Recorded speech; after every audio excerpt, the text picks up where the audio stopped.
আজকে নবীর সিরত, কেরিয়ার, নবীর জিন্দেগি আমাদের জীবনের ভিতরে নাই, নবীর আদর্শ আমাদের জীবনে নাই, নবীর কেরিয়ার আমাদের জীবনে নাই। আরে বিজাতির কথা তো পড়ে, বিজাতির কথা তো পড়েই, রাগ হয়ে যাবেন বললে? হ্যাঁ, নবীর সুন্নত আমাদের ঘরে দীক্ষিত। ও তো ব্যঙ্গচিত্র দাঁড় করাইছে, আমরা তো ডেলি ব্যঙ্গ করি। ও তো একটা চিত্র দাঁড় করছে, আমরা তো ডেলি ব্যঙ্গ করি।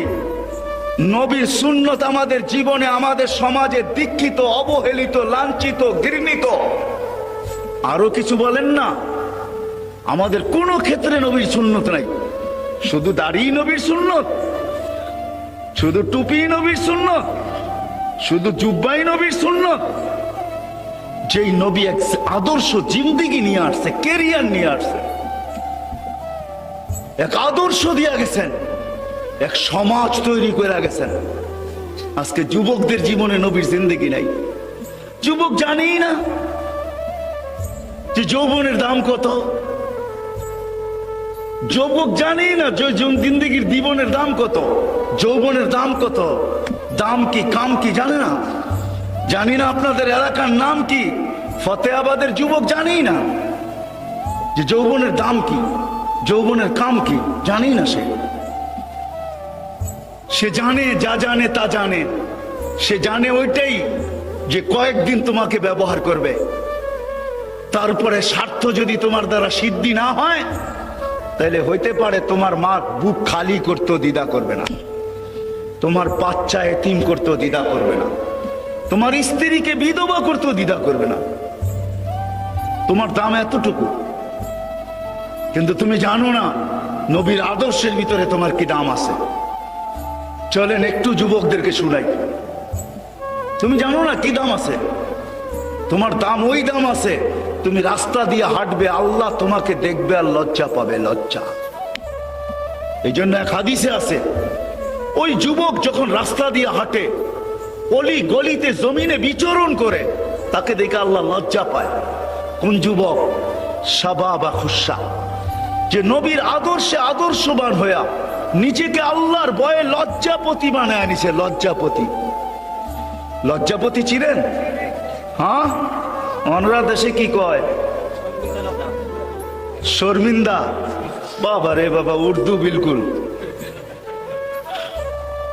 শর্মিন্দা। হ্যাঁ, শর্মিন্দা গাছ, হ্যাঁ, শর্মিন্দা পাতা, ঠিক না?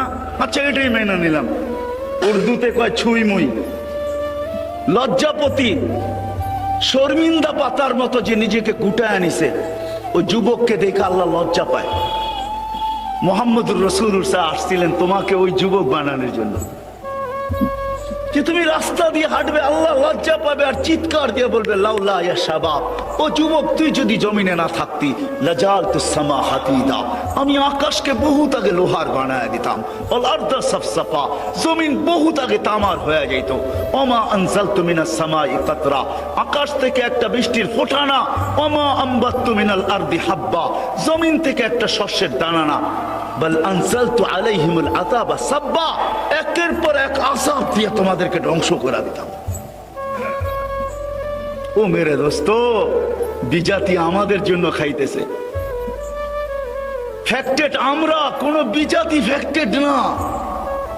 সমস্যা কোন বিজাতি না, সমস্যা তো আমি। আল্লাহর কাছে সমস্যা আমি। শাস্তি তো বহুত আগে হয়ে যেত, আমাদের চিল্লাইতে হইতো না, আমাদের চিল্লাইতে হইতো না। আজকে আমরা চিল্লাইতেছি, কিন্তু আমাদের চিল্লান কারো কর্ণপাত হইতেছে না। চিল্লাইতে হইতো না, মুহাম্মদুর রাসূলুল্লাহর ব্যঙ্গচিত্র দাঁড় করাবে আর আল্লাহ সহ্য করবে আর আযাব আসবে না। আপনি মনে করছেন কে? যাকে হাবিব বানাইছে। হাবিব কে? যাকে ভালোবাসা সবকিছু আল্লাহ দিয়া দিছে। ওনার ব্যঙ্গচিত্র বানাবে আর আল্লাহ দেখবে, ঠিক না? হ্যাঁ হ্যাঁ, শুধু আমাদের কারণে মধ্যে বাধা। আমরা যদি নবীর আদর্শ, আমি সিরাতের দিকে আপনাদেরকে নিয়ে যেতেছি, নবীর কেরিয়ার, নবীর সিরাত, নবীর আদর্শ। বিদায় যুবকদেরকে বলবো, তোমাদের পায়ে হাত রাখা বলতেছি আমি, ফতেহাবাদের যুবক, তোমাদের পায়ে হাত রাখি, আসো দুনিয়াওয়ালারা তোমাদের দাম দিতে পারবে না। হাজারো যুবকের জান দুনিয়াওয়ালারা নিয়ে আনিছে, হাজারো মার কুল খালি করছে, শুধু স্বার্থের ব্যাঘাত করছে বিদায়, স্বার্থের বিপরীত গেছে বিদায়। তোমাকে স্বার্থ সিদ্ধির জন্য ব্যবহার করবে, স্বার্থের বিপরীত হবে তোমার মার কুল খালি করতে দ্বিধা করবে না। তোমার দুধের শিশু থাকতে, তোমার দুধের শিশু আছে কিনা এটাও দ্বিধা করবে না। তোমার কোলের শিশু, দুধের শিশুকে এতিম বানাইতে দ্বিধা করবে না দুনিয়াওয়ালারা। তোমার বিবিকে বিধবা করতে দ্বিধা করবে না। আসো, মুহাম্মদুর রাসূলুল্লাহ যে আদর্শ নিয়ে আসছে, ওই আদর্শওয়ালা যুবক তুমি হও। আল্লাহ তোমাকে দেখে লজ্জা পাবে, লজ্জা। আল্লাহ বলতেছে লাউলা ইয়া শাবাব, তুই যদি না থাকতি, আকাশ লোহার, জমিন তামার, বৃষ্টির ফোঁটানা, শস্যের দানা আমি সব ধ্বংস করে দিতাম, কিন্তু পারি না তোর চেহারা দেখা। বলো কিরকম দামি তুমি আল্লাহর কাছে? বেলু কতটুক? কার কাছে? কার কাছে? কার কাছে? আল্লাহ আল্লাহর রসুলের কাছে। ওই রসুল, হায় হায় হায় হায়, যেই রসুল কেরিয়ার নিয়ে আসছেন, আদর্শ নিয়ে আসছেন, হায় উম্মতের জন্য যে চোখের পানি কোনোদিন বন্ধ হয় না। হযরত রিওয়ায়াতে তাসদীক করবে, আল্লাহর রসুল জিবরিল আলাইহিস সালামকে জিজ্ঞাসা করছে, জিবরিল আপনার চোখে সদা সর্বদা পানি কেন? না প্রথম জিজ্ঞাসা করছে মিকাইল কাঁদে কেন, চোখে সবসময় পানি কেন? বলে যেই দিন থেকে শয়তানকে বিতাড়িত করছে ওই দিন থেকে মিকাইলের চোখের পানি শুরু হয়েছে, আর বন্ধ হয় না। যে শয়তানের মতো মানুষ বিতাড়িত হয়ে গেল। শয়তান কিন্তু শয়তান ছিল না। 7 আকাশে তাকে 7টা নামে ডাকা হতো। তর্জমা আমি করব না, হুজুর করতে তর্জমা জিজ্ঞেস করে নেবেন। প্রথম আকাশে তাকে ডাকা হতো আবেদ, দ্বিতীয় আকাশে জাহেদ, তৃতীয় আকাশে আরেফ, চতুর্থ আকাশে তকি, পঞ্চম আকাশে ওলি, ষষ্ঠ আকাশে খাজেন, সপ্তম আকাশে আজাজিল। এই লকব নিয়ে শেখ সাদি রহমতুল্লাহ আলাইহি গুলিস্তায় লেখছেন।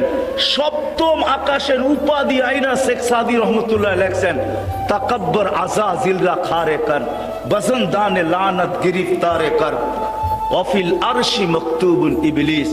7 আকাশে 7টা নামে তাকে ডাকা হইতো। 1,85,000 বৎসরের ইবাদত তার ছিল। 30,000 বৎসর শুধু আরশের তোয়াব ছিল। 13,000 বৎসর ফেরেশতাদের ওয়াজ ছিল। ওই ব্যক্তি যেদিন বিতাড়িত হয়, হায় হায় হায় হায়, কেমনে যে বুঝাবো। ও তো একটা সেজদা নিষেধ করছে, আমি তো ডেলি কয়টা সেজদা নিষেধ করি, কয়টা সেজদা আমি ছাড়ি ডেলি। ও তো একটা সেজদা ছাড়ছে, আমি কয়টা সেজদা? আরে বলেন না। আরে আমি ডেলি 64টা সেজদা ছাড়ি, 64টা। ও যুবক, তুমি যদি নামাজ না পড়ো, তুমি ডেলি 64টা সেজদা ছাড়তেছো। 32 রাকাত নামাজ, 20 রাকাত আর 12 রাকাত সুন্নতে মুআক্কাদা সহ 32 রাকাত, 17 রাকাত ফরজ, 3 রাকাত বেতের, 20 রাকাত, 12 রাকাত হইল সুন্নতে মুআক্কাদা, 32 রাকাত। মা বোনদেরকে বলতেছি, তুমি ডেলি 64টা সেজদা ছাড়তেছো। শয়তান তো একটা সেজদা ছাড়ছে। শয়তান এখনো আল্লাহকে সেজদা করার জন্য রাজি আছে। বিশ্বাস হয় না? দলিল দিমু। হ্যাঁ, মুসা আলাইহিস সালাম একদিন মুসা আলাইহিস সালামের কাছে আসছে কানতে কানতে। কিছে? কে তুমি? কয় শয়তান। কিছে? অনুতপ্ত। কেন? তওবা করব। জিজ্ঞাসা করো কোনো রাস্তা আছে কিনা। আল্লাহর কাছে জিজ্ঞাসা করছে। আল্লাহ বলছে, এই দিলাম আদম আলাইহিস সালামের কবরের ঠিকানা দিলাম তোমাকে, ওরে যায় বলো কবরে একটা সেজদা মাইরা দিতে, মাফ করে দিব। আয়সা বিকালে দেখা হয়েছে, কি হলো ভাই? কই যে ঠিকানা নিয়ে আসছি। আল্লাহ বলছে একটা সেজদা কবরে মেরা দিতে, মাফ করে দিবে। কই জিন্দা ছিল তখনই করি নাই, মরাটারে কি সেজদা করব?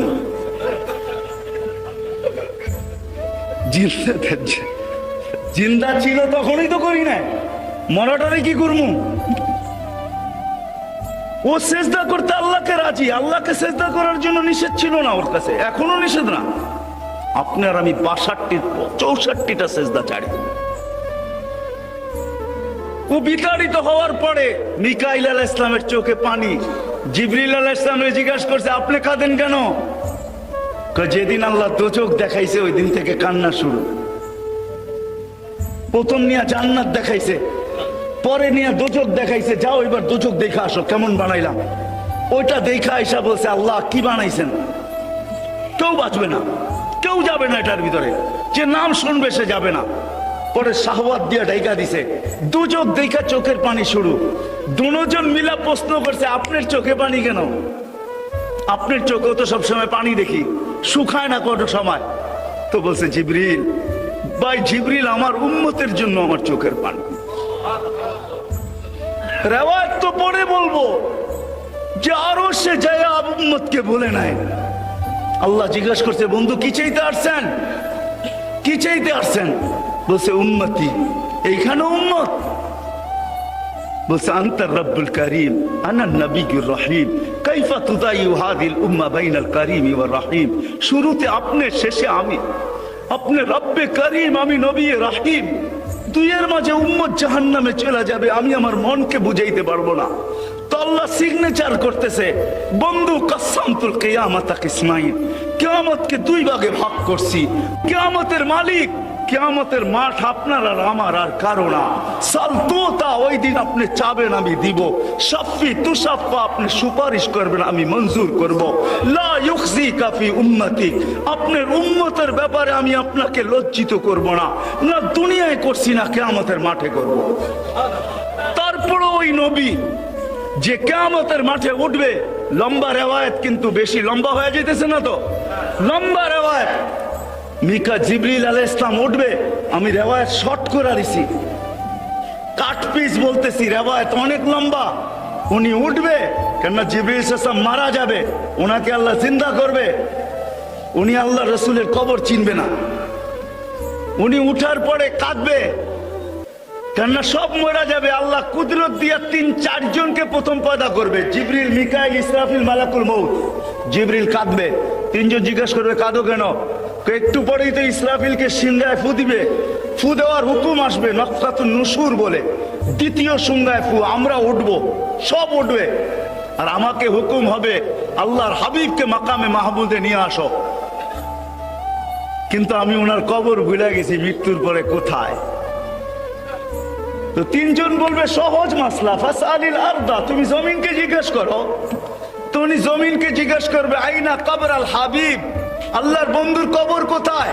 তো জমিন জবাব দিবে দাক্কানি আল্লাহু দাক্কা ফানাসিতু, আল্লাহ আমাকে প্রথম সিংহা এরকম ছানা ছানছে, আমিও ভুলা গেছি, এরকম ধুনা ধুনছে, আমিও ভুলা গেছি, রাখছি কোথায়। ওই দিন আল্লাহর রসুলের কবর থেকে নূর বাহির হবে, নূর। আজকে না, ওই দিন নূর, নূর নূর নূর নূর, হাত্তা ইয়াসআদ আরশার রহমান, জয় আল্লাহর আরশের নূর ঠেকবে। জিবরিল আলাইহিস সালাম হুকুম দিবে আল্লাহ আমার বন্ধুকে নিয়ে আসো।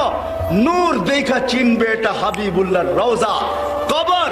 আয়েশা পর মারবে আর বলবে কুম ইয়া হাবিবার রহমান, আল্লাহর বন্ধু উঠবে। হায় হায় হায় হায়, ফতেপুরের মানুষ, ফতেহাবাদের মানুষ, নবী কবর থেকে উঠবে। রেওয়ায়েত তাহকিক করবে উলামা, আমি শুধু বইলা যেতেছি, তাহকিক পরে করে নিয়েন। উঠবে, ওহুয়া ইয়াবকি ওয়া ইয়াকুল, চোখে পানি নিয়ে উঠবে, পানি নিয়ে,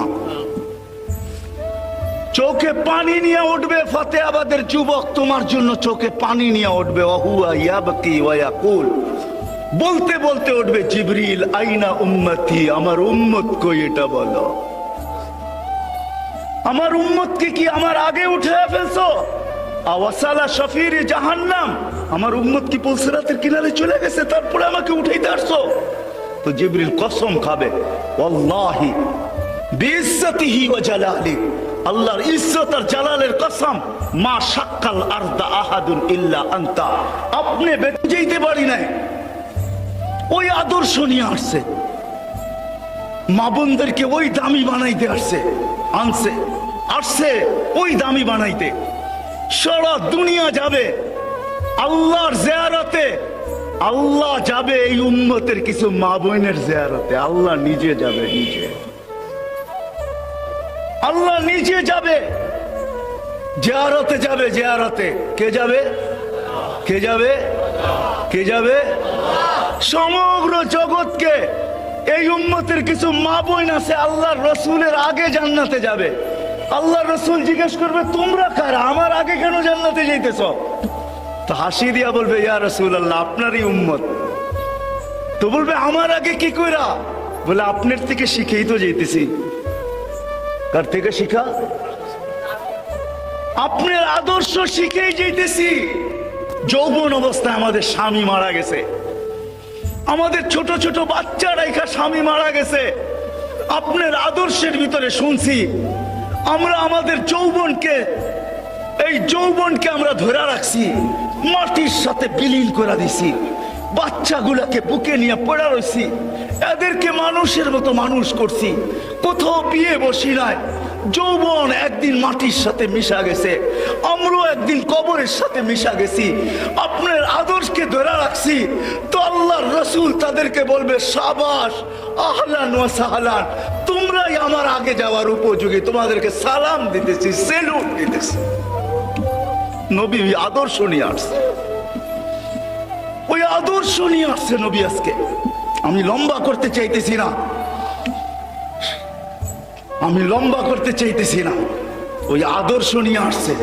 কেরিয়ার আমাদেরকে দিয়া গেছিলেন, সিরত দিয়া গেছিলেন, আদর্শ দিয়া গেছিলেন। নবীকে আল্লাহ পাক মডেল বানায় পাঠাইছিলেন, মডেল।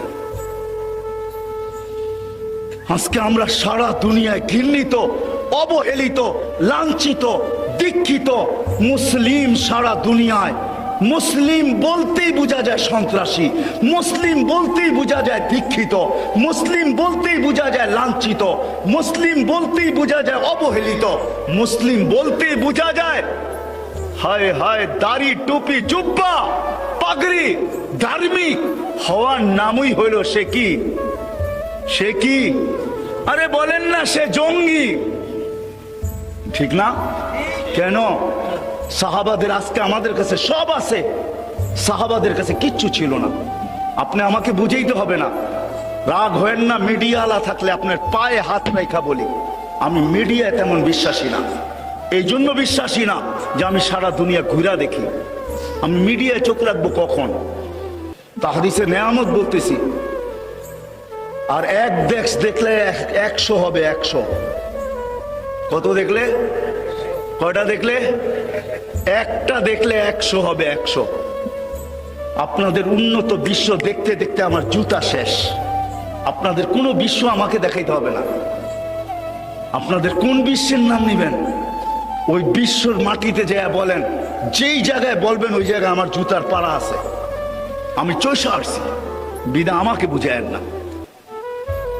আজকে আমরা লাঞ্ছিত, আমাদের কাছে সব আছে। হায় হায়, আমি তো চিটাঙ্গে বলি, আজকে মাটির ঘর দেখে বড় খুশি লাগলো। আমি মনে হয় একবার হাটহাজারিতেও বলছিলাম যে একদিন চিটাঙ্গের মাটির ঘর জাদুঘরে উঠবে, ঠিক না? আগে তো মাটিরই ছিল, ঠিক না? কি ঐতিহ্য আছে না নাই?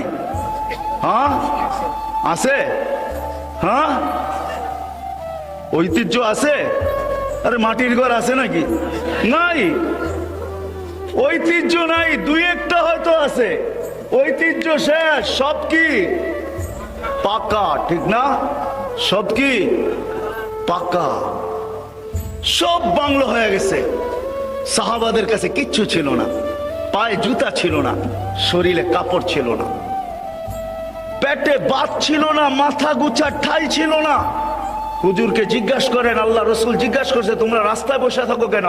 বলছে লাইসা লানা বুদ্দুন ইয়া রাসূলুল্লাহ। আল্লাহ রসুল ছোট ছোট ঘর, সারাদিন স্ত্রী মেয়েরা ঘরে থাকে, বউ বেটি ঘরে থাকে। এর ভিতরে যদি আমরাও যে ঢুকা বসে থাকি, ওরা সহজভাবে চলতে পারবে না।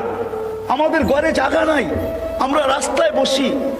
রাত্রে একটু সুযোগ পাইলে যে মাথা গোছার জন্য ইমাম গাজালি রহমতুল্লাহ আলাইহি কিতাব লেখছেন। ওই কিতাবের ভিতরে লেখছেন ফি বাইতি নিউস্তার, সাহাবায়ে কেরাম ঘরে যাইতেন একটু মাথা গোছার জন্য, একটু আরাম করার জন্য যাইতেন ঘরে। যখন আর টিকতে না পারতেন রাত্রে, তো একটু মাথা গুছানোর জন্য ঘরে যেতেন। ছোট্ট ছোট্ট ঘর, জায়গা ছিল না। সত্য পেটে ভাত ছিল না, পাথর ছিল, পায়ে জুতা ছিল না, গায়ে কাপড় ছিল না, কিন্তু বাদশাহ ছিল। বাদশাহ মেঘকে ডাকলে আসতে বাধ্য হইতো, বাধ্য। বাদশাহ ছিল, মেঘকে ডাকলে আসতে বাধ্য হইতো।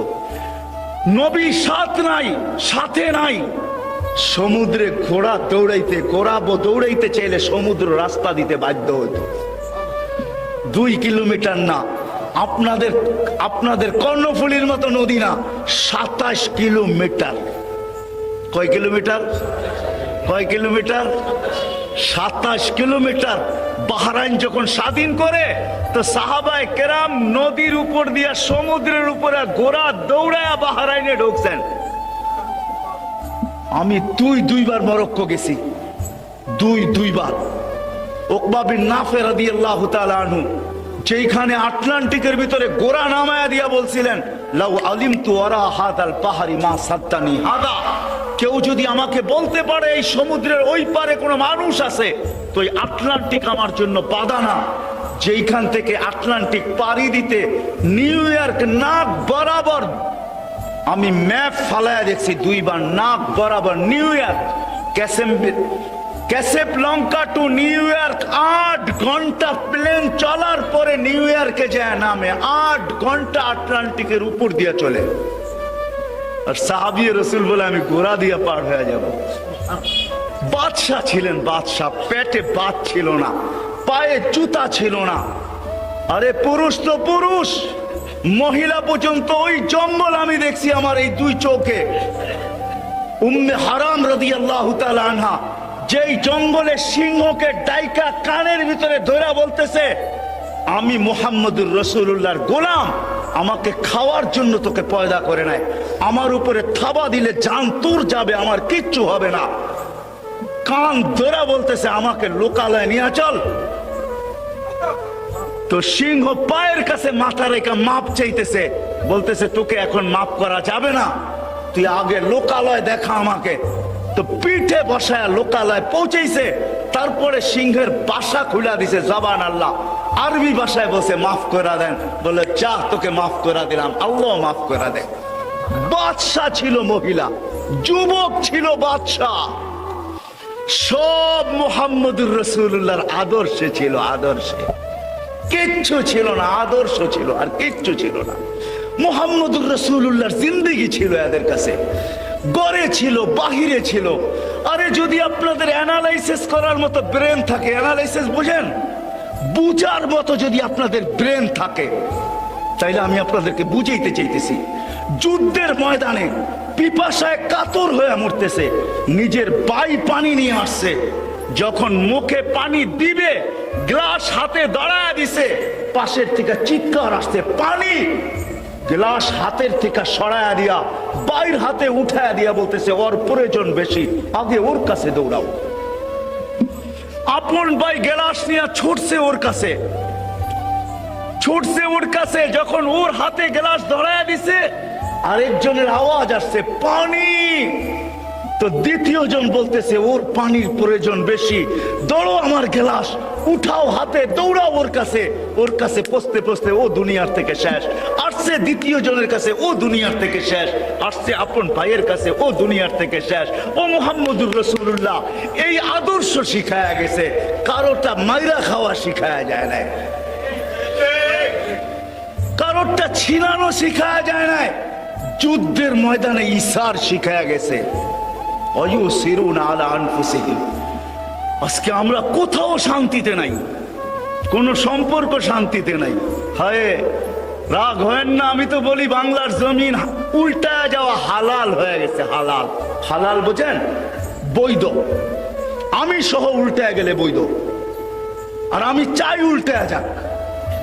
যেই সমাজে মা 5 টুকরা, কয় টুকরা হয় নাই? 5 টুকরা। আপনারা তো মিডিয়া আমার চেয়ে বেশি দেখেন। 5 টুকরা হয় নাই? কে টুকরা করছে? ছেলে মাকে 5 টুকরা। ওই মা আবু হুরায়রা রাদিয়াল্লাহু তাআলা আনহু জিজ্ঞেস করছে, আবু হুরায়রা রাদিয়াল্লাহু তাআলা আনহুকে জিজ্ঞেস করছে এক যুবক, মায়ের হক আদায় করতে চাই, কি করবি বেটা? বলে পিঠে উঠাবো মদিনার থেকে, তারপর পায়ে হাইটা যাব মক্কাতুল মুকাররমা 470 কিলোমিটার, তারপর বলে তারপরও পিঠের থেকে নামাবো না। 5 দিন কন্টিনিউ হজের 5 দিন মাকে পিঠে নিয়ে হজ করাবো, তারপর বিদায় হজ করে মাকে নিয়ে আবার হাইটা মদিনায় এসে নামাবো। হক আদায় হবে? তো বলছে বেটা তোর মা তোকে পেটে নিয়ে যে একদিন কষ্ট করছে ওইটার হক আদায় হবে না, দুধের হক তো পরে। ওই মাকে, যেই মা বাবার ব্যাপারে আল্লাহ ওসিয়ত পাঠাইছে, ও আসাইনাল ইনসানা, কোরআনে আল্লাহ সবচেয়ে বড় ওসিয়ত। ওই মা, ইমাম গাজালি রহমতুল্লাহ আলাইহি লেখছেন, তোর মা তোকে নিয়ে যে কষ্ট করছে এটা যদি যান্ত্রিক রূপ দেওয়া যেত, দুনিয়ার যত বড় কঠিন পাহাড়, পাথরের পাহাড় নির্বাচিত করা হোক আর ওটার উপরে নিক্ষেপ করা হোক লাখ শাক্কাল জিবাল, পাহাড় টুকরা টুকরা হয়ে যেত। ওই মা বিদায় হজের দিন আল্লাহর রাসূল মার কবর জিয়ারত করতে উপরে উঠছেন, অনুমতি নিয়ে সাহাবায়ে কেরামের, নামতেছেন না। আমি 2 বার আম্মা জানের কবর দেখছি, আমেনার কবর, বিদায় আমি বলতে পারি না, ওইখানে যাইতেও পারি না। ওটা বলতে গেলে আমি ধরে রাখতে পারি না নিজেকে, কেন ওই চিত্র আমার সামনে বাইসা ওঠে। 6 বছরের ছেলে, মা মারা যাইতেছে ওই পাহাড়ের চূড়ায়, তো জিয়ারত করার জন্য উঠছেন, জিয়ারত করতেছে মাথার কাছে বসা। আমি হাদিস শর্ট করতেছি, কান্নার আওয়াজ নিচ পর্যন্ত আসতেছে, সময় লম্বা হইতেছে, সাহাবায় অধীর হয়ে গেছেন। সবাই আবু বকর, ওমর, ওসমানকে পাঠাইতেছেন, যাও তোমরা। আল্লাহ রসুল নামতেছে না, কান্নার আওয়াজ আসতেছে। ওনারা উপরে উঠছেন, পিছিয়ে দাঁড়াইছেন, তো কান্নার ভিতরে আল্লাহ রসুল বলতেছে, মা তুই যদি জীবিত থাকতি, আমি যদি ফরজ নামাজ শুরু করতাম, সূরা ফাতিহাকে শেষ করতাম, সুম্মা বাদাতু সূরাও শুরু করতাম, সুম্মা নাদাইতানি, ও মা তারপরে যদি তুই আমাকে একটা ডাক দিতি, ইয়া মুহাম্মদ বলা, আল্লাহি লা ফাতাতুস সালাহ, আমি নামাজ ছাড়া দিতাম, চিৎকার দিয়ে উঠতাম, লাব্বাইক ইয়া উম্মি, ও মা আমি উপস্থিত। যেই নবী মার মর্যাদা শিখাইছে, যেই নবী বাপের মর্যাদা শিখাইছে। লম্বা হয়ে যাবে, যুবক এসে অভিযোগ করছে আমি 2 হাতে খরচ করি। আছে কিছু যুবক আছে এখনো বাপের খরচ সহ্য করতে পারে না, ঠিক না? যুবক কামাই করলে, বাপ খরচ করলে সহ্য করতে পারে না। আমি বিদেশ থেকে কামায়া পাঠাই, তুমি তোমার মন মতো খরচ করো, আমি কত কষ্ট করে পাঠাই, ঠিক না? ওই যুবকও অভিযোগ করছে, আল্লাহ রসুল তার বাপকে ডাইকা পাঠাইছেন। বাস সাহাবীকে জিজ্ঞাসা করছে, অবেলা কেন রাখলো? বলে তা তো জানি না। কে আছে আল্লাহ রসুলের কাছে? তোমার ছেলেকে বসা দেখছি। বাপের ছেলে, বাপে বুঝা ফেলছে আমার ছেলে কোনো অভিযোগ করছে। বাপ মনে মনে কবিতা আবৃত্তি করতে করতে আসতেছিল, এখনো পৌঁছতে পারে না আল্লাহ রসুলের কাছে। জিবরিল আলাইহিস সালাম চলে আসছে, আয়েশা বলতেছে আসতেছে, সালাম দিবে, আপনিও জবাব দিবেন, কিন্তু বসার আগে কবিতাগুলো শুনে নিবেন। সে কি কবিতা পড়তেছিল? তার কবিতা শুধু আপনাকে কাঁদাবে না, এর আগে আল্লাহর আরশকে হেলায়া দিছে কবিতা। যদিও সে ঠোঁট দিয়া উচ্চারণ করে নেয়, যদিও সে জিহ্বা হেলায় নেয়, তার মনের কবিতা আল্লাহর আরশ হেলায়া দিছে। আল্লাহ রসুল জিজ্ঞাসা করছে, কবিতা শোনাও। বলছে মান আকবরাকা, আপনাকে খবর কে দিল? আমার তো ঠোঁটও হেলে নাই, জিহ্বাও নড়ে নাই, মনে মনে আবৃত্তি করছি। তা আল্লাহ রসুল বলতে আনাব্বানিয়াল আলিমুল খাবির, আল্লাহ খবর দিয়া দিছে, শোনা। কবিতা শোনানোর সময় আমার কাছে নাই, 2-1টা তর্জমা করতেছি, শুধু আমি তর্জমা করতেছি। আল্লাহ রসুল বলতেছে, ওই লোক ব্যক্তি বলতেছে, আমি কবিতা আবৃত্তি করতেছিলাম, আমি একা ছিলাম, মনে বড় স্বপ্ন ছিল বিয়ে হবে, স্বপ্ন আল্লাহ পূরণ করছে। এখন আর আমি একা নাই, 2 জন। এখন আমাদের 2 জনের স্বপ্ন কবে আমাদের কুল ভরবে? আমরা 2 জন স্বপ্ন দেখতেছিলাম, আল্লাহ আমাদের কুল ভরা দিছে। যেদিন আমাদের কুল ভরছে ওদিন আমরা 2 জনে একই অঙ্গীকারে আবদ্ধ হয়েছি যে আজকের থেকে আর আমরা আমাদের জন্য বাঁচবো না, বাঁচবো তো কলিজার টুকরার জন্য বাঁচবো। এরম মনে হয় প্রত্যেক মা বাবা, ঠিক না? মনে হয় বুঝাইতে পারি না আপনাদেরকে। প্রত্যেক মা বাবা সন্তান হওয়ার পরে নিজের জন্য বাঁচে না, ফতেহাবাদের রিক্সাওয়ালা সারা দিন কোনো দিন যায় না যে গালি না খায়া বাড়িতে না ফিরে, থাপ্পড় না খায়া বাড়িতে না ফিরে। কি সত্য তো? সিএনজি আলা, ভ্যান আলা, বাইক আলা, কি গালি ছাড়া, রিক্সাওয়ালা গালি ছাড়া বাড়িতে ফিরে? কিন্তু তারপরেও কেন সে আবার পরের দিন রিক্সা হাতে নেয়? কেন? বৃষ্টি আসতেছে, কি বৃষ্টি আসতেছে? হ্যাঁ, সামান্য উঠাউঠি করে না, শেষ শেষ হয়ে গেছে, শেষ শেষ জায়গায় চলে আসছি আমি। উঠাউঠি করেন না, রহমত আসছে, রহমত, বৃষ্টি আসে নাই।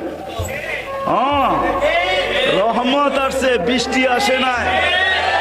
এটা বৃষ্টি না, রহমত। বৃষ্টির সময় দোয়া কবুল হয়, হুজুরের জিজ্ঞাসা করেন, যত সময় দোয়া কবুল হয় ওটার এক সময় হলো বৃষ্টি। সব বৃষ্টি বৃষ্টি না, এটা রহমতের বৃষ্টি। নবীর শানের বৃষ্টি আসতেছে, শানের, নবীর সিরাতের বৃষ্টি আসতেছে। তো ওই সাহাবী বলতেছিল, আজকের থেকে আমরা দুইজন নিজেদের জন্য বাচ্চা ছেড়া দিছি। লম্বা কাহিনী, আর যাইতেছি না। আল্লাহ রসুল কানতে কানতে যুবকের কলার ধরে বলছেন, আনতা ওয়া মালুকা লি আবিকা।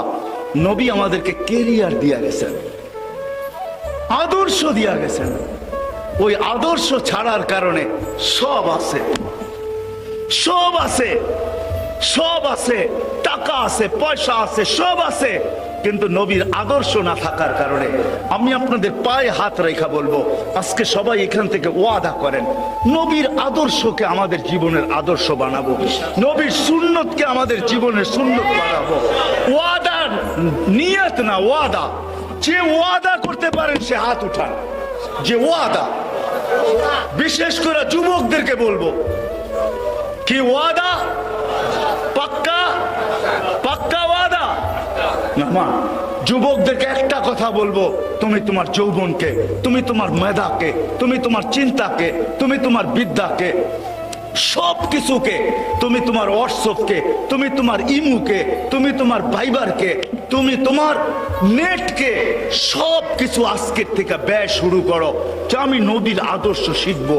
আর নবীর আদর্শ মানুষের কাছে ছড়ায়া দিব, মানুষের ঘরে ঘরে ছড়ায়া দিব, জীবনে জীবনে ছড়ায়া দিব।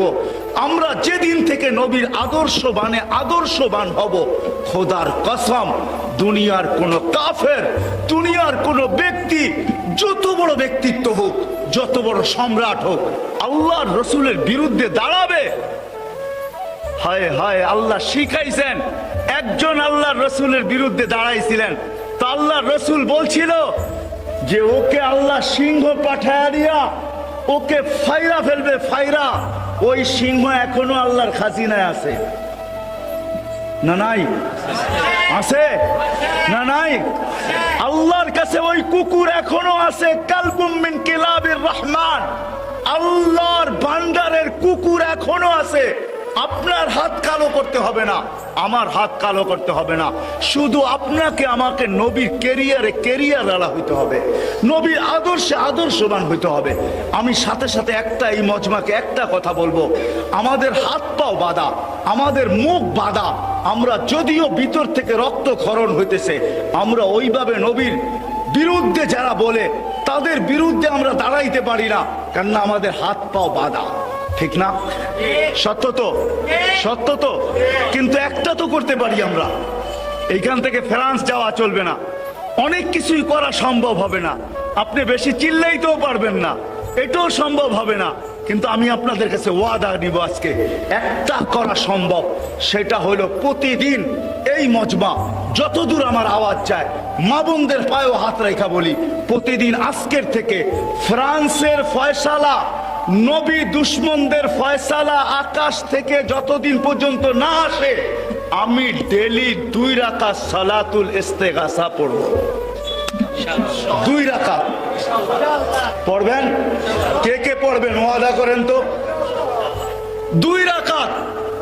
তকি উসমানী রহমতুল্লাহ, তকি উসমানী মুদ্দাজিল্লুল আলী, উনি বলেন, উনি 2 দিন আগেও বলছেন যে আমরা কিচ্ছু করতে পারি না, আমরা রাত্রে উঠা, আমি রাত্রে বলবো না ওনার মতো, ওনার উনি বলেন যে 2 রাকাত নামাজ পড়ে তো আমার মনের কথাটা আমি আল্লাহকে বলতে পারি না? পারি না? আস-সাজিদু ইয়াসজুদু আলা কদমাই রহমান, সিজদাকারী আল্লাহর কদমে কুদরতি পায়ে মাথা রেখা দেয়। ইদা সাজাদাল আব ইরতাফাল হিজাব বাইনাহু ওয়া বাইনার রহমান, যখন সিজদায় যায় তো আল্লাহ আর তার মাঝের ভিতরে সব পর্দাগুলো সরে যায়। মুসা আলাইহিস সালাম ৭০,০০০ পর্দার এই পারের থেকে কথা বলছে। আমরা যখন কথা বলতে চাবো তো আমাদের মাঝে আল্লাহর মাঝে কোনো পর্দা থাকে না। ওই অবস্থায় আমি আল্লাহর কাছে বলি, আল্লাহ আমাদের হাত পা বাঁধা, নবীর ব্যথায় আমাদের রক্ত ক্ষরণ হইতেছে। আল্লাহ আমরা কাউকে বলতে পারি না। আল্লাহ আমি তোর কদমে বলতেছি, আল্লাহ তোর কুকুরদের ভিতর থেকে একটা কুকুর নির্ধারণ কর। তোর কাছে কুকুরের অভাব নাই, তোর সৈন্যের অভাব নাই, তোর ডিফেন্সের অভাব নাই, তোর কুদরতের কোনো সীমা নাই, তোর ক্ষমতার কোনো সীমা নাই। আল্লাহর কাছে আমরা বলি, আমি আপনাদের পায়ে আবার হাত রাখা বলতেছি, ওয়াদা করেন যে আজকের থেকে আমি 2 রাকাত নামাজ পড়বো, যেটা সালাতে ইস্তেগাসা ফ্রান্সের বিরুদ্ধে পড়বো। বিরুদ্ধে বিরুদ্ধে ওয়াদা, ওয়াদা। আল্লাহ আমাকেও আমল করার তৌফিক দান করো, আপনাদেরকেও আমল করার তৌফিক দান করো। ওমা আলাইনা ইল্লাল বালা। পাইলেও সমস্যা, না পাইলেও সমস্যা। যারা পায় নাই তারাও সমস্যায় ভুগতেছে, আর যারা পাইছেন তারাও সমস্যায় ভুগতেছেন। এই জন্য আব্দুর রহমান ইবনে আউফ রাদিয়াল্লাহু তাআলা আনহু, পাওয়া যদি কোনো আসল সমস্যা হইতো তাহলে উনি আশারায় মুবাশশারার অন্তর্ভুক্ত কোনো দিন হইতেন না। কেননা উনি যখন দুনিয়ার থেকে বিদায় নেন ওই সময় ওনার কাছে যে টাকা ছিল, আজকে বাংলাদেশের 2 থেকে 5 থেকে 6 বছর বাজেট করা যায়। বাজেট এতটুক পরিমাণ ওনার কাছে ছিল, কিন্তু এত বড় পাও কোনো বাধা হয় নাই। আবার ওই সমাজের ওই সাহাবিও দেখা যাবে যে ক্ষুধার তাড়নায় মাটিতে গড়াগড়ি করতেছে। মানুষ বিভিন্ন রোগ ভাইবা তাকে চিকিৎসা দিতেছেন, আর নিজেই বলতেছেন আবু হুরায়রা রাদিয়াল্লাহু তাআলা আনহু যে ক্ষুধা আমার তো কোনো রোগ ছিল না, ছিল তো ছিল ক্ষুধা ছিল, কোনো রোগ তো আমার ছিল না। মানুষ ভাবতো আমি এই রোগে আক্রান্ত, কিন্তু রোগ আমার কাছে ছিল না, আমার কাছে ছিল তো ক্ষুধা ছিল, আর কিচ্ছু ছিল না। সমাজের 2টা ছাইডই আছে, কেন ওনাদের দিল ভরা ছিল, আর এটার জন্য 2টা জিনিস লাগবে, না হলে কোনোদিন হবে না। যদি একটা হয় তাও হবে না, একসাথে দুটোই লাগবে। আজকে আমাদের সমস্যা এটাই আমাদের সমস্যা। যারা আমরা দিলকে পড়তে চাই, আসলে আল্লাহ যে পাইল, আল্লাহ রসুলকে যে পাইল, সেই হাকিকি বাদশাহ। দুনিয়ার জীবন তো 60-70 বৎসরের, ইতিহাস তো বেশি দূরে যাইতে হবে না।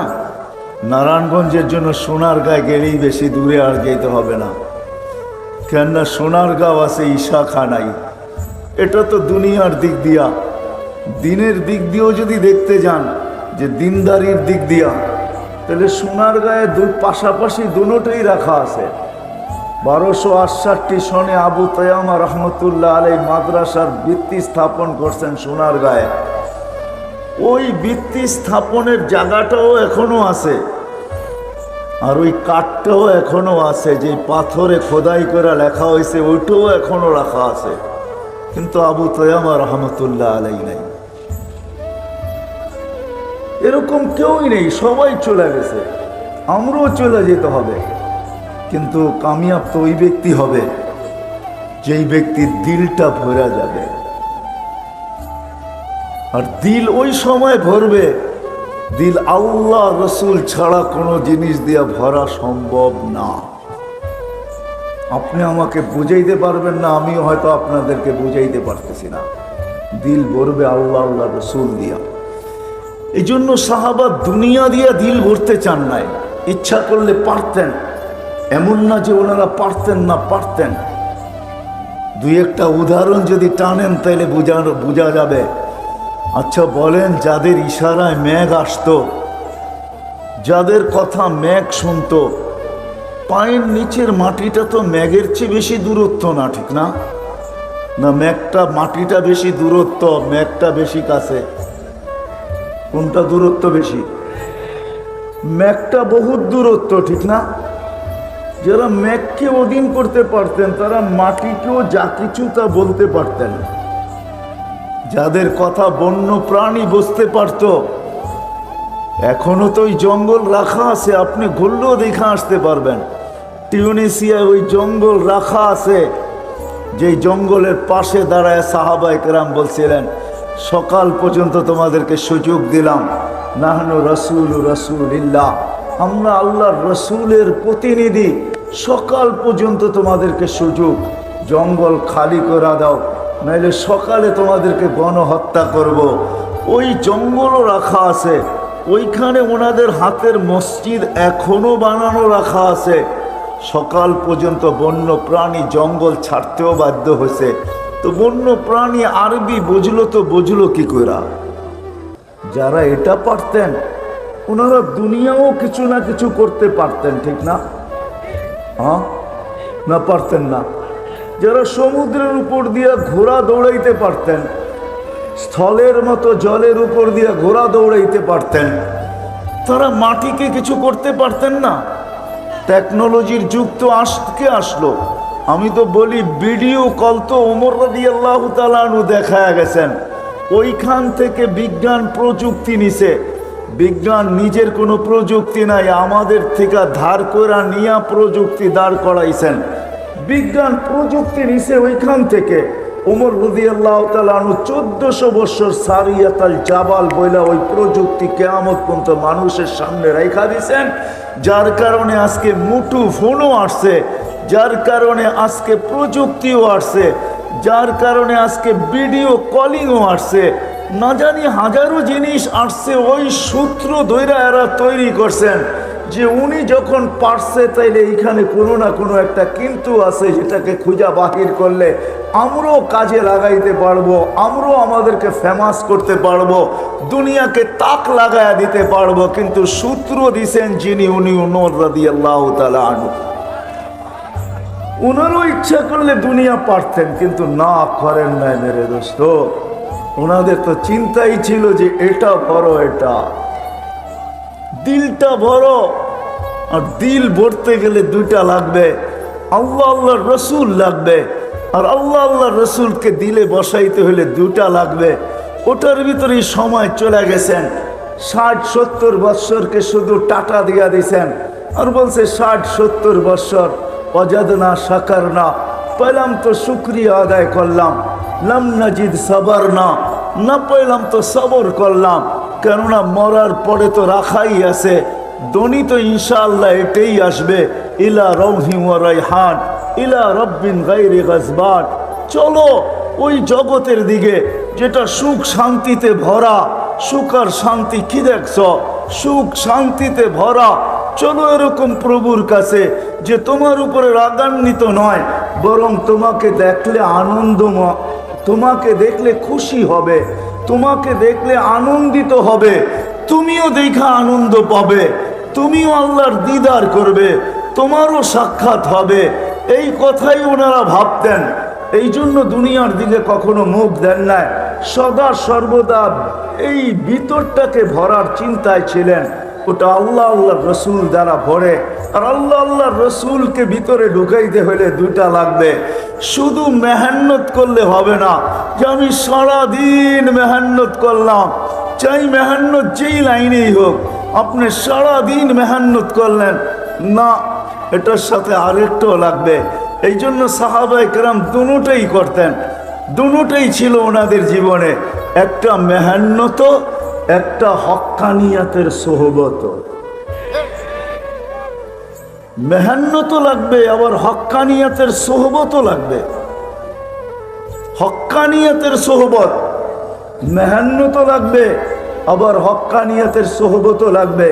এই জন্য সাহাবায়ে কেরাম মেহান্নতও করতেন, আবার আল্লাহ রসুলের কাছে যায় সোহবতের মাধ্যমে যেই মেহান্নত করতেছেন ওটা হইতেছে কি হইতেছে না, কতটুক বনতেছে, হয়তো একটা ছোট্ট উদাহরণ দিলে দেখা যাবে। আচ্ছা, বাচ্চা যখন কনসেপ্ট হয়ে গেছে তো সময় মতো তো আসবেই, ঠিক না? কি আমার কথা বোঝেন? বাচ্চা যখন কনসেপ্ট হয়ে গেছে, পেটে চলে আসছে, তো এটা তো 10 মাসের মাথায় আসবেই, ঠিক না?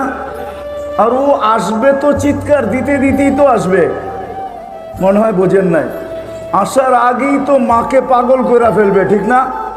যেটাকে প্রসব বেদনা বলে, তো মাকে পাগল করে আসে না, তো আসবেই তো।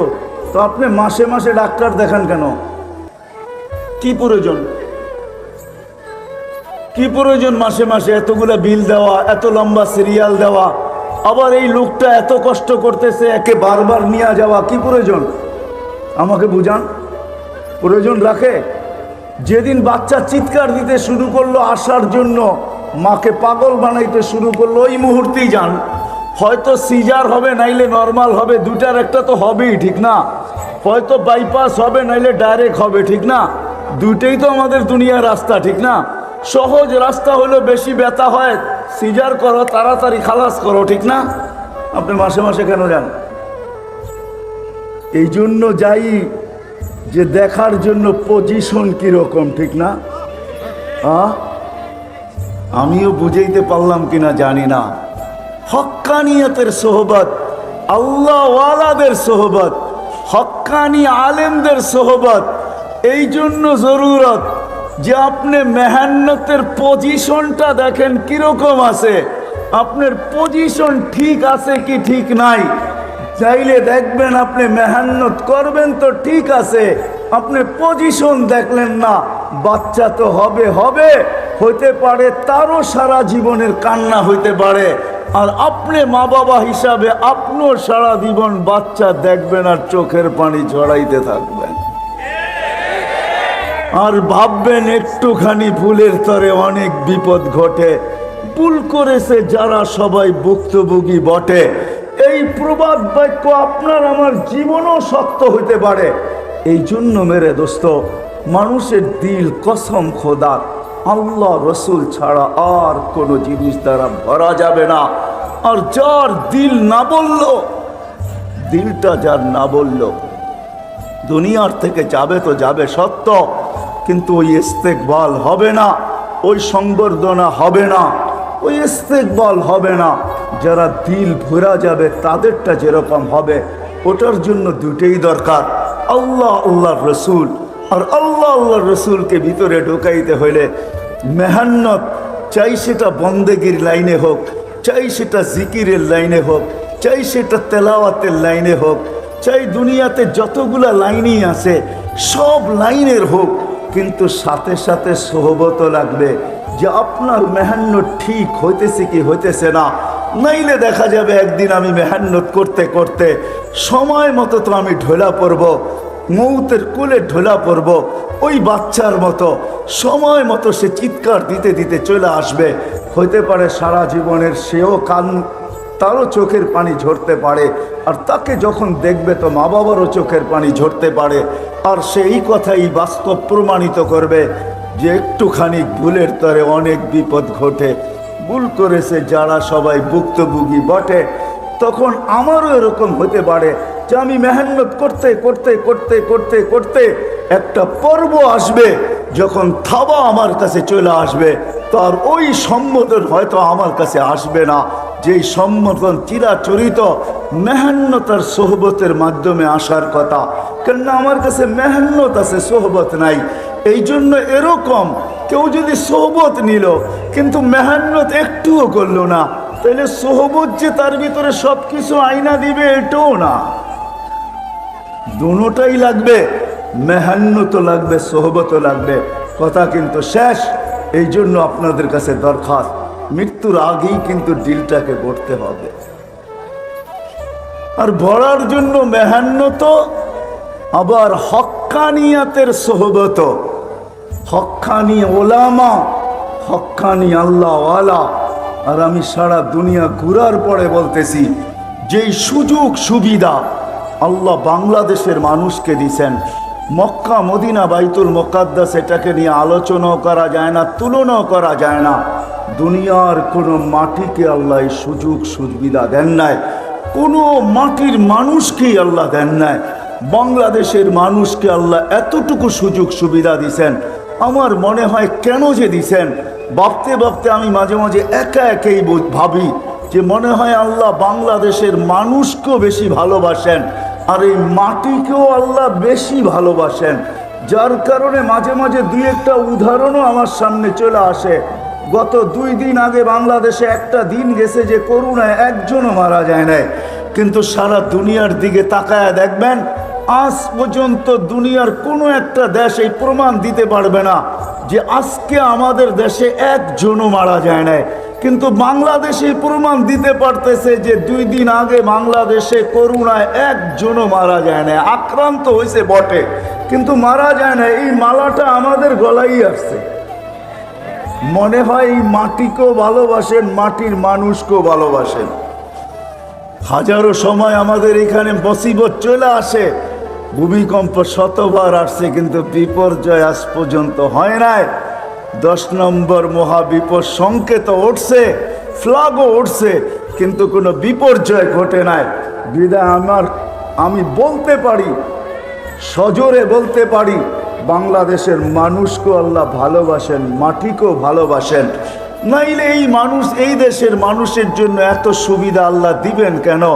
যে এরকম কোনো এলাকা নাই, গলি নাই যে গলিতে একটা হক্কানি মাদ্রাসার সাইনবোর্ড না আছে, একটা হেফজোখানা না আছে। যান আপনি নারায়ণগঞ্জের গলিগুলো দেখা এসে আমাকে বলেন, এমন কোন গলি আছে যেই গলিতে একটা ছোট্ট হেফজোখানার সাইনবোর্ড না আছে, একটা মক্তবের সাইনবোর্ড না আছে? এত মসজিদ এই দেশে কেন দিবে? এত মাদ্রাসা এই দেশে কেন দিবে? এত মক্তব এই দেশে কেন দিবে? এই দেশে কেন দিবে আল্লাহ? এত আলেম ওলামা কেন দিবে?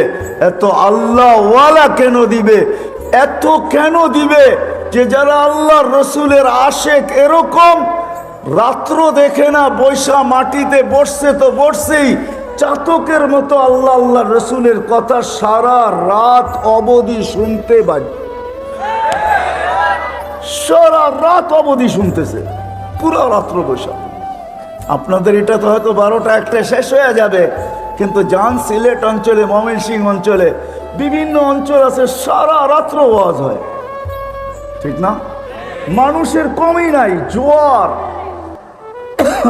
এই জন্যই এই কথাগুলো আমাকে বলে যে বাংলাদেশের মাটিকেও আল্লাহ ভালোবাসে, মানুষকেও ভালোবাসে। এই জন্য বাংলাদেশকে যেই সুযোগ সুবিধা দিছেন, হক্কানি আলেমদেরকে আল্লাহ মনে হয় যেরকম মাটিকে বিছায়া দিছেন, এই জমিনে এরকম বিছায়া দিছেন, হক্কানি আল্লাহওয়ালাদেরকেও বিছায়া দিছেন। এই জন্য আসেন, কথা শেষ, সবাই আমরা আজকে থেকে ওয়াদা করি যে মরার আগেই কিন্তু ভিতরটাকে ভরতে হবে। যদিও আমাদের চোখ ভরা গেছে, কিন্তু বাচ্চার মতো চোখ ভরছে কিন্তু দিল ভরে নাই। বাচ্চার তো পেট ভরছে কিন্তু চোখ ভরে নাই। কিন্তু চোখ ভরতে হলে আল্লাহ আল্লাহ রসুল ছাড়া বড়ার কোনো বিকল্প রাস্তা নাই। এটা দিয়ে দিল ভরবে, আর ওটার জন্য 2টা লাগবে, এক তো মেহান্নত আর একটা হলো সোহবত। এবাদতের লাইনের যত মেহান্নত আছে করতে হবে, কিন্তু কোরা যদি আপনি ভাবেন যে আমি তো মেহান্নত করতেছি, কিছু পচা গেছি, না না, ভুল হবে। আপনাকে সোহবতও যাইতে হবে, হক্কানিয়তের সোহবত, আল্লাহওয়ালাদের সোহবত, হক্কানি আলেমদের সোহবত, এটাতে থাকতে হবে। যতক্ষণ পর্যন্ত আপনি এই 2 জিনিসের সাথে আপনাকে সংযুক্ত রাখবেন, তার সাথে সাথে মেহান্নত করবেন, ইনশাআল্লাহ একদিন আসবে, ইনশাআল্লাহ একদিন আসবে। মৃত্যুর আগ মুহূর্ত হলেও আসবে যে আল্লাহ আপনার এটাকে ভরা, দিলটাকে ভরা দিবে। প্রমাণ স্বরূপ সারা দুনিয়াকে আপনার মুখের কলেমা শুনায় দিবে। মৃত্যু লগ্নে যারা আছে তাদেরকে আপনি কলেমা শুনায় দিবেন, এরা বলবে দিল ভরা গেছে, করবো তো ইনশাআল্লাহ।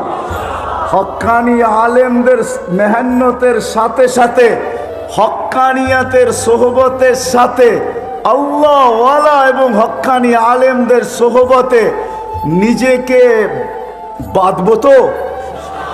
কি বলেন? হ্যাঁ, থাকবেন তো হক্কানি আলেমদের সাথে? সোহবত বুঝেন তো? সোহবত হ্যাঁ, সোহবতের ভিতরে একটা শর্ত আছে, মেটানেওয়ালা সোহবত। হ্যাঁ, নিজেকে মেটায়া দিতে হবে।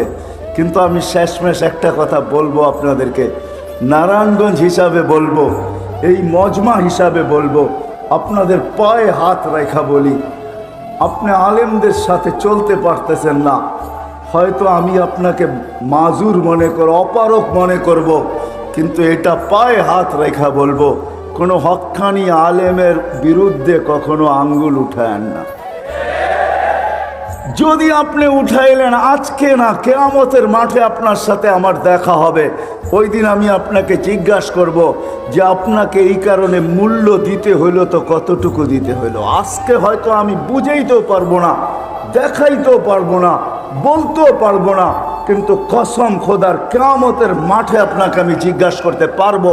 আশা রাখি ওই দিন ওই সুযোগ আসবে, আমি আপনাকে জিজ্ঞাসা করব যে হক্কানি আলেমদের উপরে আঙ্গুল উঠানের কারণে তোমাকে মাসুল কতটুকু দিতে হলো আমাকে একটু বলো।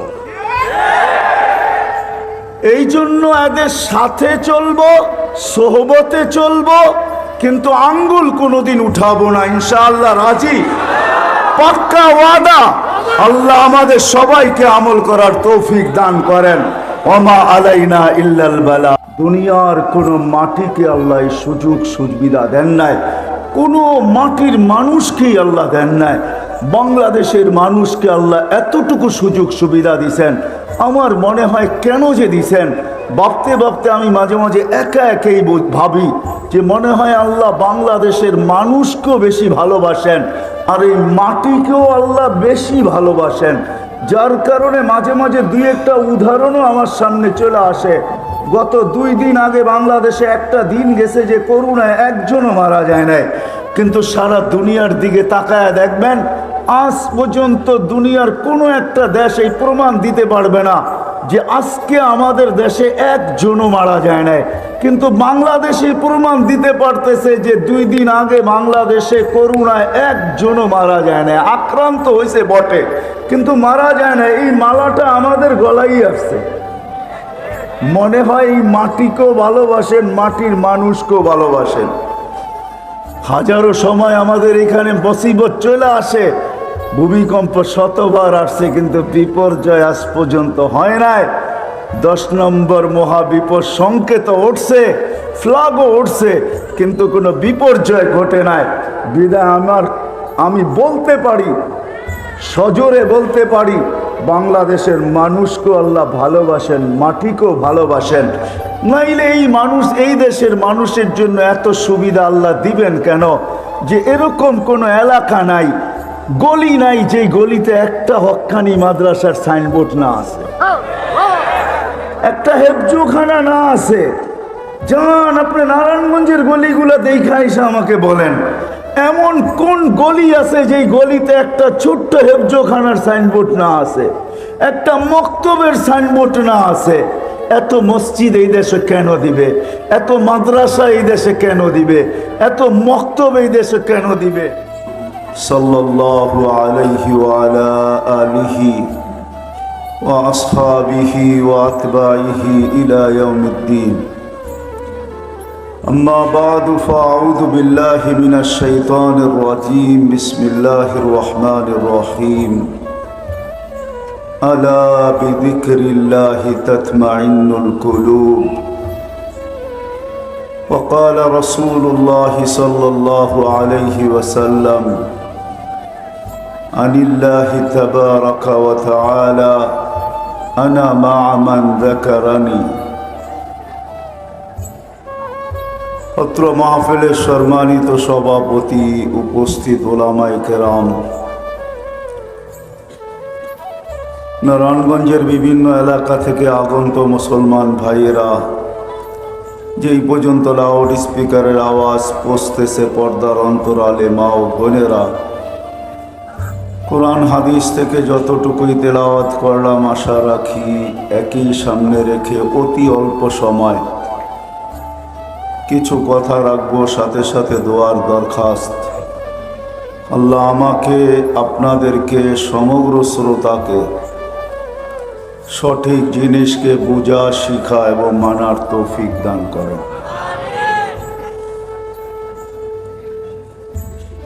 মানুষ যদিও নাকি সৃষ্টির সেরা, সৌন্দর্যের দিক দিয়েও সৃষ্টির ভিতরে সবচেয়ে সুন্দর, শ্রেষ্ঠত্বের দিক দিয়েও সৃষ্টির ভিতরে সবচেয়ে সেরা।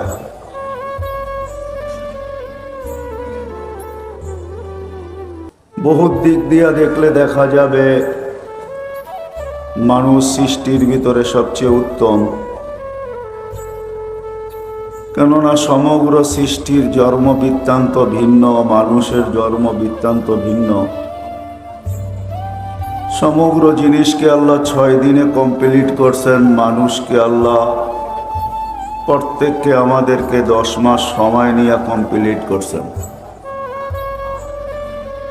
কোন সৃষ্টিকে আল্লাহ বিনিময় দেন নাই, যদিও সমগ্র সৃষ্টি 24 ঘন্টায় আল্লাহর গুণগানে রত। একটা মুহূর্ত এরকম যায় না কোনো সৃষ্টির উপরে যে আল্লাহর গুণগান না গান। জন্মলগ্ন থেকে নিয়ে মৃত্যু পর্যন্ত প্রত্যেক আকাশের ভিতরে অগণিত ফেরেশতা, কেউ দাঁড়ানো, কেউ রুকু, কেউ সেজদা, কেউ বসা অবস্থায় আল্লাহর গুণগানে রত। লা ইয়ালতাফিত ওয়ালা ইয়াগফাল তরফাত আইন। চোখের পলক ঝপতে যতটুক সময় লাগে এতটুক সময়ের জন্য তারা না বিমুখ হন, না গাফেল হন, না ডাইনে তাকান, না বামে তাকান। কোরআনও আমাদেরকে এই কথাই বুঝাইতেছেন, মা মিন শাইইন ইল্লা ইউসাব্বিহু বিহামদি রাব্বি।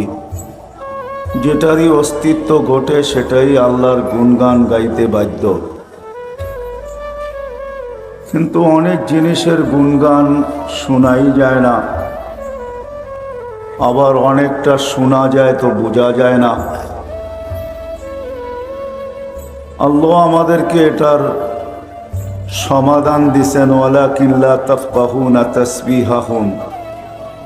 সবার গুণগান আমরা বুঝি না, আবার কিছুর গুণগান আমরা শুনিও না। এই জন্য মাঝে মাঝে আল্লাহ রসূল সাল্লাল্লাহু আলাইহি ওয়াসাল্লাম সাহাবায়ে কেরামকে বিভিন্ন জিনিসের তসবির আওয়াজও শুনাইছেন, যারা তসবিতে রত।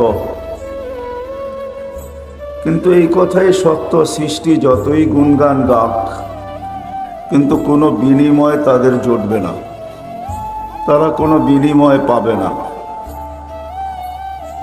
অথচ আমরা আল্লাহ বলতে দেরি, মুখের থেকে ফেরেশতারা কায়রা নিতে দেরি করে না। আমরা সুবহানাল্লাহ বলতে দেরি, ফেরেশতা এটার সওয়াব লিখতে দেরি করে না। আবার যে সুবহানাল্লাহ শুধু সুবহানাল্লাহই লেখেন এমনও না। তো হাদিসের আলোকে দেখা যায় যে সুবহানাল্লাহর সওয়াব যখন লিখতে শুরু করে, তো আল্লাহ আমাদেরকে পরিধিটা বুঝাইছেন যে এটার পরিধি কতটুকু জায়গা এটা প্যাক করে বা কতটুকু জায়গা ভরা যায়, ওটা দ্বারা ধারণা করলেই বোঝা যাবে এটা লেখে তো কিরকম লেখে। সৌরজগতের অর্ধেক জায়গা নেকি দ্বারা ভরা যায়। আর সৌরজগৎটা তো এই সামিয়ানার সমান না, বা এর চেয়ে 2, 4, 10 গুণ বড় না। সৌরজগৎ একটা বিশাল এরিয়া, যেটা বর্ণনা দিতে গেলেও মনে হয় অনেকের বুঝে আসবে না, যেটা হয়তো হয় কি করে। যা হোক, যখন অর্ধেক পরিধি ভরা যায় তাহলে কতটুকু লেখে, কত দিনে লেখে, ওটা তো পরের কথা। কিন্তু এতটুক তো আন্দাজা করা যায়, অনুমান করা যায় যে সৌরজগতের অর্ধেক যদি সুবহানাল্লাহ বলার দ্বারা ভরা যায়, তাহলে ফেরেশতারা লেখেন তো কতগুলা লেখেন। এতটুক ধারণা তো পাওয়া গেল, ঠিক না? অথচ সমগ্র সৃষ্টি কিন্তু 24 ঘন্টা আল্লাহর গুণগানে রত, কিন্তু কোনো বিনিময় নাই। মানি আমি এই কথা সত্য। জিবরিল আলাইহিস সালাম ফেরেশতাদের সর্দার, নবীদের কাছে কোরআন নিয়া ওহী নিয়ে আসতেন। শুধু একজনের কাছে না, ১.৫ লক্ষ। আবার ৩১৩ জন রসুলের কাছে ওনার আনাগোনা ছিল। প্রতি রমজানে একবার কমসে কম আল্লাহর রসুল থেকে কোরআন শুনতেন এবং শোনাইতেন। আমরা আলিফ লাম মিম পড়তে দেরি, ৩০ নেকি পাইতে আমরা দেরি করি না। কিন্তু জিবরিল আলাইহিস সালাম কোনো বিনিময় পাবেন বলে মনে হয় না যে ওনাকে কোনো বিনিময় দেওয়া হবে। বিনিময় দিতে হলে তো কোনো একটা পুরুষ মর্যাদা, অন্য জিনিস। কিন্তু আমরা প্রত্যেকটা জিনিসের বিপরীতে, নেকের বিপরীতে আল্লাহর কাছে বিনিময় চাই। সেটা জান্নাত রূপে আল্লাহ আমাদেরকে দিবেন। সমগ্র সৃষ্টির গুণগানে রত বটে, কিন্তু কোনো বিনিময় নাই। তারা কোনো বিনিময় পাবে না। অথচ আল্লাহ আমাদেরকে ছোট ছোট কালেমার বদৌলতে বিরাট বিরাট বিনিময় দিবেন। কখনো দেখা যাবে আমাদের চুপ থাকারও বিনিময় পাবো, চুপ থাকার। নইলে হাদিসে এই শব্দ আসতো না, ইল্লা লিয়াসমুত, চুপ থাকো। অনেক সময় দেখা যাবে চুপ থাকার বিনিময়ও আমরা পাবো। যেখানে বলার ছিল বলি নাই, চুপ ছিলাম, তো এটার বিনিময়ও কিন্তু আল্লাহ আমাদেরকে দিবেন। নাইলে হাদিসে এই কথা কোনোদিন আসতো না, মান কানা ইউমিনু বিল্লাহি ওয়াল ইয়াউমিল আখির ফালিয়াকুল খায়রান ইল্লা লিয়াসমুত। ভালো বলতে পারলে বলো, নাইলে চুপ থাকো। তো চুপ থাকাটাও বিনিময় আমরা পাবো। যেমন ছোট্ট একটা উদাহরণ হাদিস থেকে দিলে হয়তো বুঝে আসতে পারে। এই উম্মত যদি গুনার নিয়ত করলো আর গুনাহ করলো না, তাইলেও কিন্তু একটা বিরাট বড় সওয়াবের গিফট পায়, গাঠি পায়। আল্লাহ আমাদেরকে বিরাট বড় একটা সওয়াবের গাঠি দিবে যদি গুনার নিয়ত করলো কিন্তু গুনাহ করলো না। নিয়ত করা বললো না করব না, বাদ দিয়ে দিল, তাইলেও কিন্তু একটা নেকি আমাদের লেখা হয়। তো যেটা বুঝাইতেছিলাম, মানুষ সৃষ্টির সেরা, রূপের দিক দিয়া, সৃষ্টির দিক দিয়ে আমরা সেরা। আমাদের চেয়ে শ্রেষ্ঠত্ব আল্লাহ কাউকে দেন নাই। দ্বিতীয়, আল্লাহ আমাদের জীবনের প্রত্যেকটা মুহূর্তের বিনিময় রাখছেন, ভালো খারাপও, নেকও পাবে আবার গুণও পাবে, বিনিময় রাখছেন। কোনো সৃষ্টির বিনিময় রাখেন নাই। তৃতীয়, আল্লাহ সমগ্র জিনিসের ভোগ অধিকার আমাদেরকে দিয়েছেন, কাউকে ভোগ অধিকার দেন নাই। হ্যাঁ, হয়তো আপনি প্রশ্ন তুলবেন, হাজারো জিনিসই তো ভোগ করে, কেউ এটা খায়, কেউ সেটা খায়, কিন্তু ঘোরাফেরা দেখবেন সব আমাদের জন্যই খায়। ছোট্ট একটা উদাহরণ যদি দেই, যে গরুকে তো দামি দামি ভুসিও খাওয়ানো হয়। হ্যাঁ, খাওয়ানো যেতে পারে, কিন্তু সে মোটা তাজা হয়তো আপনার আমার জন্যই হয়। দুধের ঝর্ণা খুলে দেয় তো আপনার আমার জন্যই খুলে দেয়। আপনার আমি দুধ থেকে হাজারো আইটেম বানাই। বিদায় মাসনুর সৃষ্টির সেরাও অনেক দিক দিয়া, আবার সমগ্র ভোগ অধিকারও মানুষেরই, আবার মানুষের জীবনেরই বিনিময়। কিন্তু হলে কি হবে, তাকাইলে দেখা যাবে এই মানুষটা চতুর্দিক দিয়েই সংকীর্ণতায় আমরা ভুগতেছি। আমাদের সব কিছু সংকীর্ণ। সংকীর্ণতার বর্ণনা দিয়ে শেষ করা যাবে না। মানুষ সংকীর্ণতায় আমরা ভুগতেছি। মানুষের সব দিক দিয়ে সংকীর্ণতা, সব দিক দিয়ে